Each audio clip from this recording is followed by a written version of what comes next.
Buenas noches, esto es Viva Creators. Mi nombre es Gustavo Gutiérrez Thompson. Soy director nacional de Relaciones Internacionales en Unifrance. Y bueno, he venido a tratar un tema que es el futuro de la educación y el trabajo. Esto dado a que he estado involucrado en estos últimos 5 años y más en estos 2 años en estudios de futuro con la universidad y perspectivas, lo cual nos ha llevado a bastantes reflexiones que se están realizando de acuerdo a los cambios tecnológicos que está viviendo toda la sociedad. Dentro de esta reflexión, por ejemplo, y los datos que hay según la Organización Internacional del Trabajo, el 65% de los trabajos como los conocemos ahora van a desaparecer. Esto puede sonar alarmante, pero en realidad es que se van a transformar. La forma en cómo los concebimos, los hacemos, va a cambiar. ¿Y esto por qué? Porque esto no es un efecto o un fenómeno nuevo, sino es un fenómeno que ha estado sucediendo en una línea constante estos últimos 40 años, donde la tecnología ha crecido exponencialmente. Si ustedes preguntan a sus padres o incluso a alguno de nosotros, antes hacíamos los informes o a mano, máquina de escribir, y luego ha pasado a la computadora, WordPerfect y qué sé yo hasta ahora, ¿no? Pero el cambio que va a suceder ahora va a ser mucho más fuerte. ¿Por qué? Porque nos vamos a enfrentar a interactuar con tecnologías mucho más avanzadas, como la tecnología de la inteligencia artificial y demás. Entonces, para esto nosotros tenemos que estar preparados como país, como sociedad. La transformación de esta concepción de sociedad tiene que ver mucho con la globalización y los adelantos tecnológicos. ¿Esto qué significa?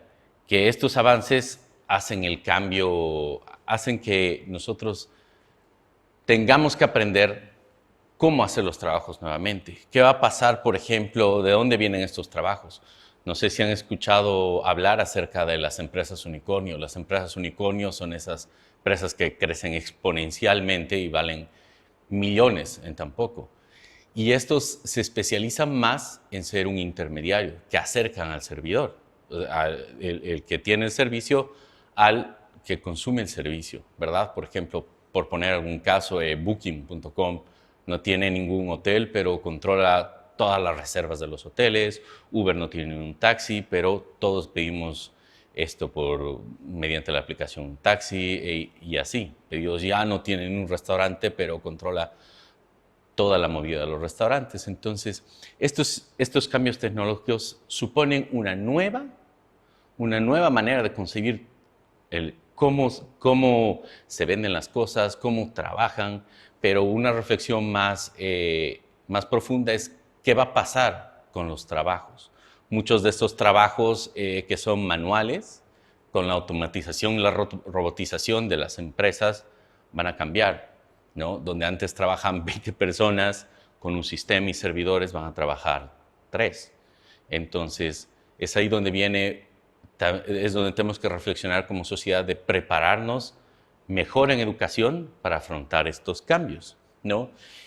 Y estos cambios van a afectar mucho más a los jóvenes, ¿no? Los jóvenes van a ser más vulnerables porque necesitan generar nuevas competencias para adaptarse a esta tecnología. Dentro de esta robotización y digitalización de la sociedad, como instituciones también educativas, desde colegios, institutos técnicos e universidades, debemos trabajar según el Foro Económico Mundial, en 5 habilidades, en 5 competencias. Estas competencias, la primera es la inteligencia emocional. Dentro de lo que es la educación, tenemos que empezar a entrar a lo que es la inteligencia emocional. ¿Por qué? Porque estamos viviendo día a día un montón de estímulos, múltiples estímulos, los cuales vienen desde redes sociales, teléfonos, grupos de WhatsApp, qué sé yo, y múltiples tipos de información, los cuales pueden afectar emocionalmente a las personas. Entonces tenemos que empezar a trabajar esas competencias. Otra de las competencias es la comunicación eficaz. Debemos mejorar nuestros canales de comunicación, porque al estar sometidos a tanta información, para nosotros va a ser cada vez más difícil distinguir qué es cierto y qué no es cierto. Y para poder lograr que nuestro mensaje sea escuchado, debemos trabajar en estas técnicas de comunicación. Otra de las habilidades, otra de las competencias son el trabajo en equipo. Esta digitalización ahora nos va a obligar a trabajar con equipos multidisciplinarios.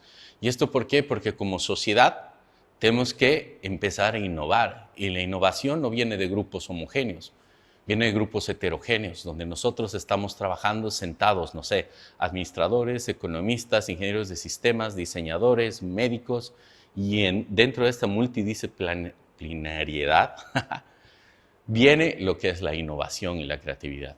Entonces, el trabajo en equipo es una competencia que se debe desarrollar. Otra es la resolución de problemas de una manera creativa. Esta competencia es importante, ¿por qué? Porque hasta ahora concebimos que la creatividad viene solamente de las ramas de las artes, del diseño, de los audiovisuales, pero debemos empezar a pensar que la creatividad está en todos los campos. ¿Ya? Un ejemplo, un bioquímico que no tiene la creatividad para ver las reacciones no va a poder desarrollar un nuevo medicamento. Una persona que está trabajando en microfinanzas, si no tiene una creatividad para encontrar un nuevo método para financiar créditos, tampoco va a poder dar algo nuevo. Entonces, la creatividad tiene que estar en todos, ¿no? Los médicos, si no son creativos, no van a venir con un nuevo procedimiento quirúrgico. Entonces, esa es la parte que nosotros tenemos que incentivar desde la educación. Y finalmente, otra de las competencias más importantes es la adaptabilidad. ¿Por qué la adaptabilidad o resiliencia? Porque todos los cambios que van a producir estas nuevas tecnologías y que están produciendo ahora, necesitan que nosotros los adoptemos, ¿no? Es como ahora, por ejemplo, uno de los puntos que ha comenzado ahora con la banca digital. La banca digital es algo que ya es real en Bolivia, ¿no? Yo viví en Holanda, tú ibas a un banco y no había cajeros, todo era por internet, ¿no? Esto es el 2006. En cambio aquí, recién estamos con la banca digital y las personas aún recién se están acostumbrados a confiar en que su aplicación les va a servir. Muchos creen que el papel es más seguro, pero no, o sea, hay un montón de seguridad digital y demás, pero ese salto necesita esa adaptabilidad y es una competencia que debemos nutrir desde la educación, porque todo cambio de una u otra manera va a ejercer algún tipo de resistencia, ¿no? Bueno, entonces nosotros como Bolivia, ¿qué hacemos? Nosotros como universidad hemos organizado un evento que se llama el Futures Week, donde hemos tenido expertos, emprendedores, científicos, desarrolladores de tecnologías de Chile, Venezuela, Perú, Colombia, Argentina, Brasil, Alemania y de Bolivia. Y hemos visto que hemos dado un salto como país. No es tan grande como el salto que han dado los otros países, pero nuestro salto es bastante importante. Y si nosotros nos vamos a adaptar a estas tecnologías, también tenemos ciertos desafíos como sociedad boliviana, ¿no? Uno de los desafíos es la enseñanza, ¿no? La enseñanza debe ser transformada. ¿Por qué? Un ejemplo, por ejemplo, nosotros pasamos clases de física en la pizarra, donde estás aprendiendo la aceleración, ¿no? Y el método es, escribe en la fórmula, el profesor escribe la fórmula, tú sigues la fórmula, él resuelve el problema, tú copias el problema, luego lo borra, te vas a la casa con un libro y la tarea. Y tratar de entender el concepto de la velocidad solo en papel es muy difícil. Entonces, para poder nosotros empezar a entender y a mejorar, la educación debe ser experimental. Debemos invertir mucho en que la aplicabilidad de los conocimientos, no en recitar y memorizar una fórmula, sino la educación debe transformarse a experimentar, a la experiencia de qué es. Entonces, eso es un factor importante. Otro factor importante es, dentro de esta calidad de la educación, es la inversión. La inversión en tecnología, en escuelas, universidades, es necesaria porque sin un buen laboratorio de física, química, matemática, es completamente difícil poder aprender estos conceptos que son tan abstractos, ¿no? Que muchos de ustedes y nosotros pensamos que nunca los vamos a utilizar en la vida, pero en realidad son leyes, por ejemplo, de física que los vivimos todos los días, ¿verdad? Y otro desafío que tenemos es el acercamiento de los colegios a las instituciones de educación superior y las instituciones de educación superior a las empresas. ¿Por qué? Para evitar esos gaps. Tenemos gaps, por ejemplo, de la universidad que tenemos que suplir en educación, en matemáticas, en ciencias duras, que eso no ayuda mucho porque se pierde tiempo de avance. Y luego, las empresas, cuando salen los profesionales tienen todo el bagaje para poder hacer algo, pero lo que cuesta es que lo apliquen en un mundo real. Entonces, al no tener estos ambientes donde se practican las cosas en un mundo real, hace más difícil que podamos desarrollar ciertos conocimientos. ¿Y dónde, en qué niveles debemos hacer estos cambios, estas transformaciones en educación para el futuro? En escuelas, en colegios de convenio particulares, en todos ellos, en institutos técnicos superiores y en educación superior. E invertir bastante en lo que es investigación, porque si no invertimos en investigación, Bolivia no va a poder dar el salto a la industrialización, a patentar métodos, a patentar ideas, ¿no? Siempre vamos a estar en el primer eslabón de la cadena. Luego, otra ventaja que tiene toda esta transformación tecnológica, si hablamos del campo del trabajo, según los datos de la Oficina Internacional del Trabajo, el 42% de las mujeres tienen trabajos no remunerados en el mundo. En cambio, con esta tecnología y con estas nuevas habilidades, esto puede cambiar, puede ayudarnos a cerrar esta brecha de género. ¿Cómo? Tal vez nos preguntamos. Por un ejemplo, si es que lo quieren buscar, se llama Laboratoria, que es una empresa peruana, pero que ya tiene sus divisiones en México y en Perú, y en Ecuador. Ellos trabajan capacitando mujeres en programación, ¿ya? Y las insertan mediante proyectos al nivel laboral.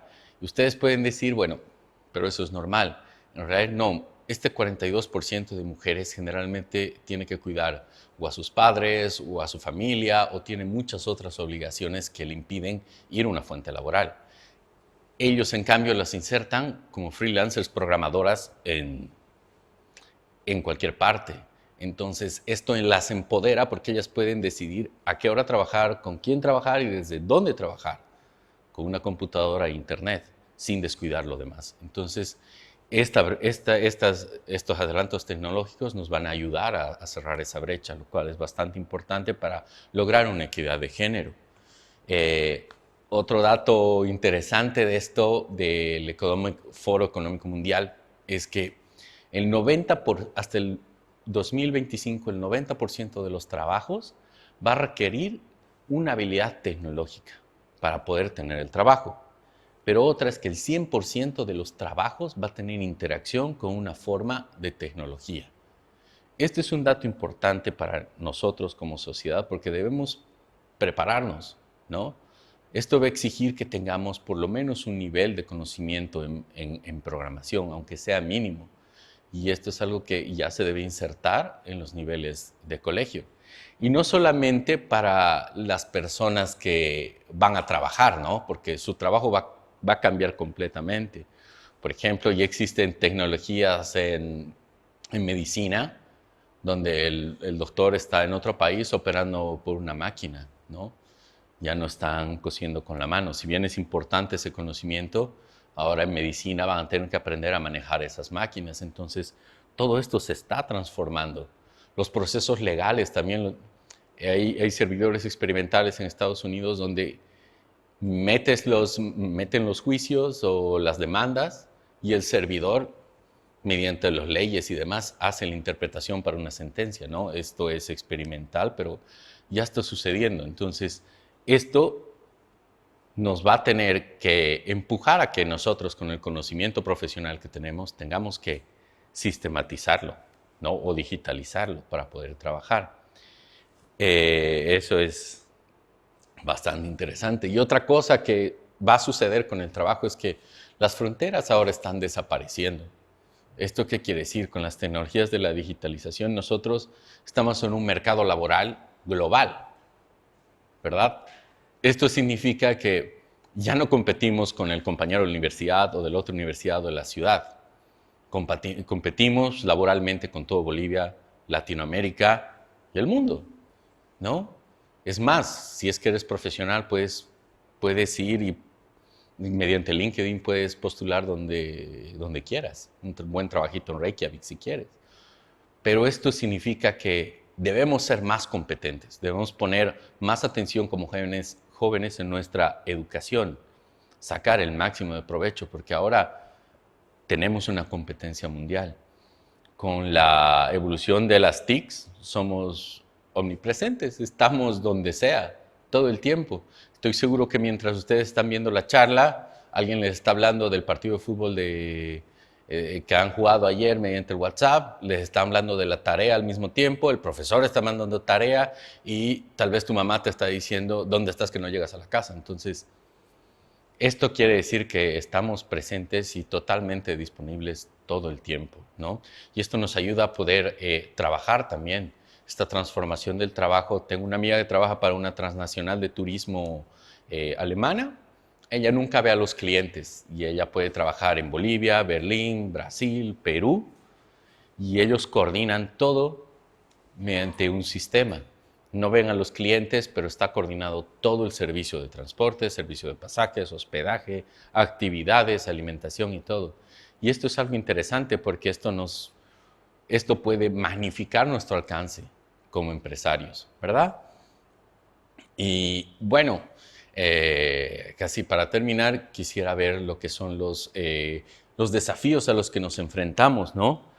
Como sociedad boliviana, yo creo que uno de nuestros desafíos es transformar nuestro modelo educativo de ser un modelo de la industrialización que avanza en cadenas y que lo más importante es el nivel y la edad en la que alcanzas un grado y la nota, a un sistema donde importe el tipo de inteligencia que tienes y el nivel que tienes para absorber conocimientos y aplicarlos.